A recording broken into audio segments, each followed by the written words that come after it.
Okay, kinundi na po ng Philippine Military Alumni Association Incorporated ang talamak na korupsyon ngayon sa pamahalaan. Yan.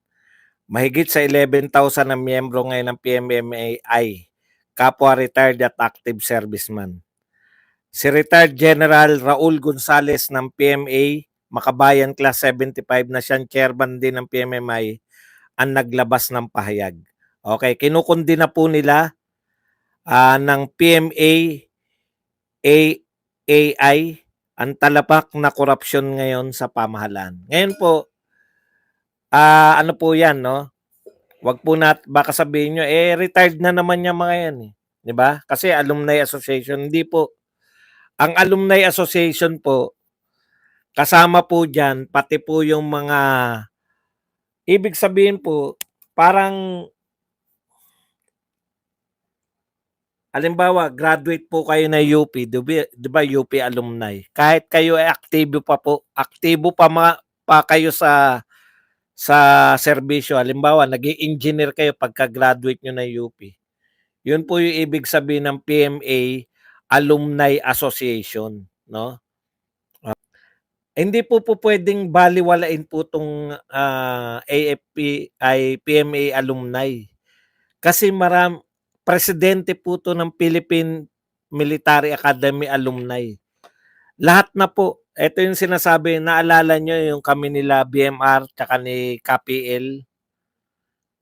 Ito nung kami po ay nasa EDSA, yung 4 lang kami. Nagkukwentuhan lang kami kung marami kasi nagsabi hindi tagumpay yung hindi naging tagumpay yung sunod-sunod na rally sa EDSA Shrine. Isa po 'yan sa mga hinahanap ko no. Sabi ko, malabo yung magkaroon pa ng people power kasi kulang eh. Kulang yung elements. Yung una kong dalawang people power kung titignan nyo, bukod sa mga tao, meron pang certain part ng oligarchy yung kakampi ng mga nag-rallyista, kakampi ng mga nagpe-people power. Partikular, yung pong Makati Business Club. Tignan nyo po ngayon, pumalag na rin po yung Makati Business Club. Di ba? Tapos sabi ko, wala pa rin pagkilos yung mga religious group. Nakita nyo naman, hindi nga lang yung religious group na Katoliko. Religious group na iglesia. So meron ng religious group.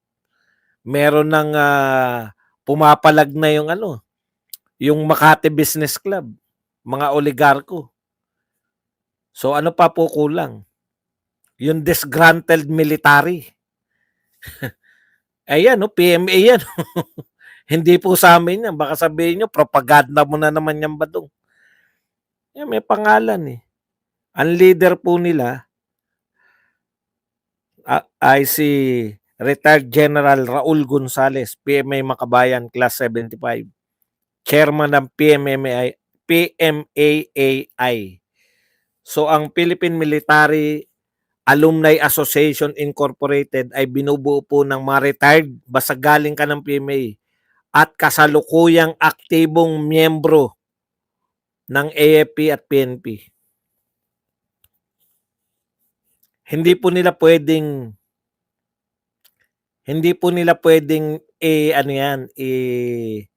baliwalain yang sinasabi niya ng PMMAI. Lahat ng tao alam na yan. Nga po, AFP at PNP. Lahat po ng graduate ng PMA. Kasi ngayon, hindi na lang po yung mga may general na po na hindi graduate ng PMA. Graduate na po ng PNPA. Abangan po natin yan kung ano po mga kaganapan dyan, no? Sana naman pumabor sa atin ang mga mangyayari. At isa pa pong abangan natin sa Lunes, weekend na eh. Isa pa pong abangan natin sa Lunes, yung pong unang patawag, no? Ang kumpirmado pa lang, ang alam kong nagkumpirma na meron na silang natanggap na sulat, imbitasyon at dadalo. Una na riyan si Attorney Trixie. no? Attorney Trixie Angeles, si Lopez, Mark Lopez. Hindi ko pa na po alam kung sino pa po yung iba. Ayan.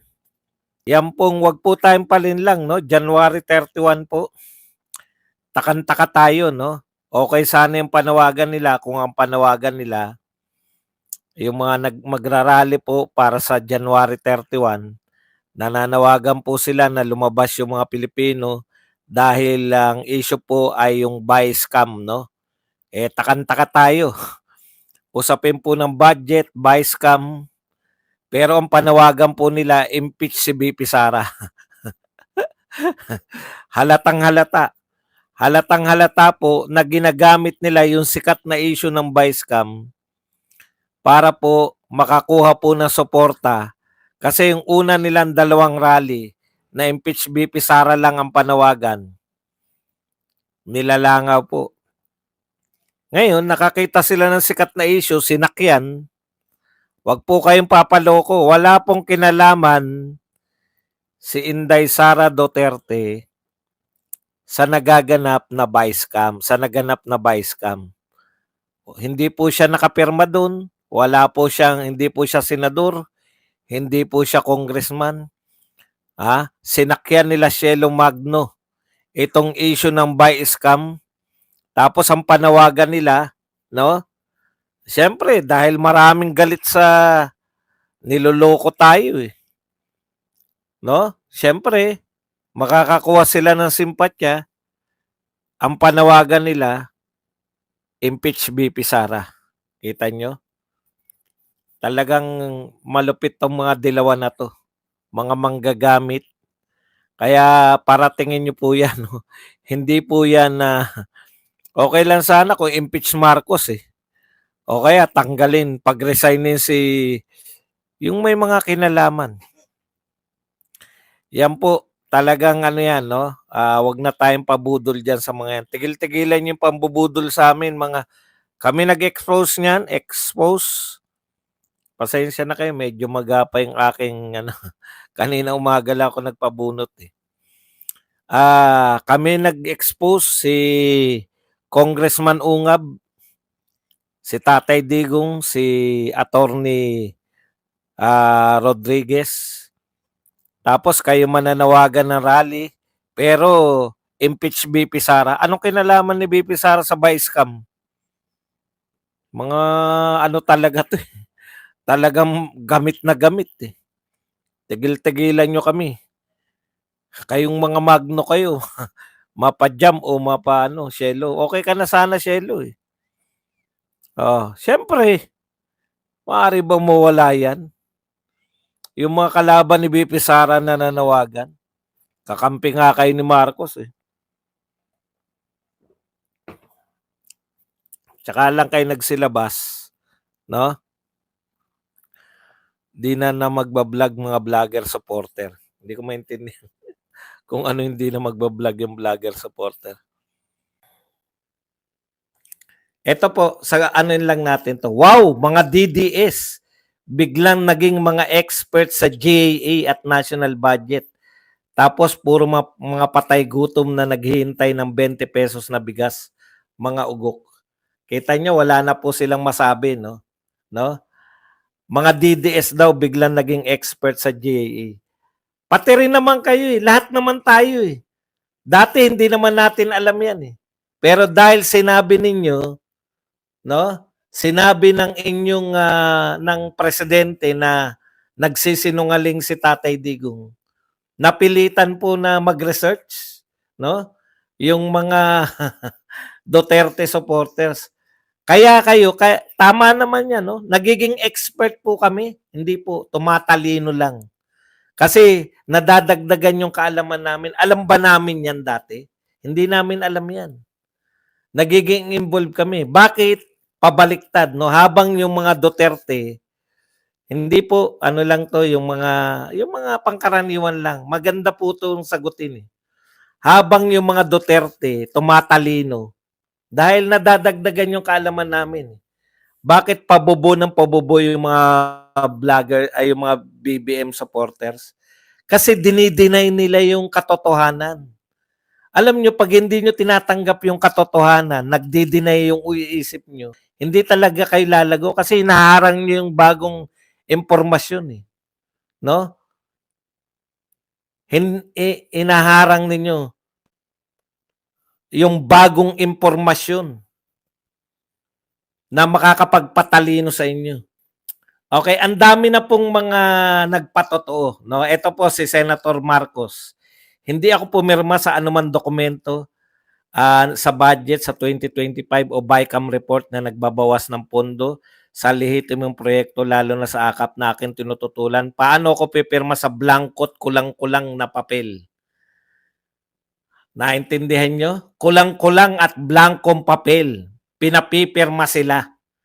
So, totoo po yung sinabi na yung BICAM report, kulang-kulang at may blanco. Okay. Ito po, pati si Shelo Cute Magno. No? Ang tinatanong niya, kung kulang-kulang yung budget, sino po yung pumirma doon sa mga blanco? Di ba? Ano na to ha? Si Shelo Magno na to. Hindi po natin kakampihan, hindi po Duterte yan. Si Jaime Marcos po, kapatid ng Pangulo, hindi raw siya pumirma. So, merong pinapipirma. Hindi naman po tatakbo yan kung wala nakapirma sa BICAM. Di ba? Ito po ganti ng mga taga Cebu. Kumpirmado na po na binu si kala ko yung dati na parang peke. Senator Risa Ontiveros, former Senator Bam Aquino and abogado Shell Jokno receive an unpleasant surprise during their visit to Cebu over the weekend for the 2025 Sinulog Festival. Yan. Napapahiya kayo. Kala ko ba kulelat ng mga Duterte? Bakit binubu at sinisigaw ang Duterte sa Cebu? Sa mga hindi po nakakaunawa, ang Cebu po, ang pinakamalaking bilang ng botante sa Pilipinas. Kung binubu si Risa Ontiveros doon at ang sinisigaw ay si Duterte. Ayan. Dalawang dokumento ang tinutukoy ng ating dalawang Pangulo. Si Jaime Marcos po to. Ang merong blanco ay yung BICAM. Again, mayroong blanco yung BICAM. Ini-establish ko lang po sa inyo na totoo yung sinasabi ni Ungab at ni Tatay Digong na mayroong anomalya dito dahil may blanco.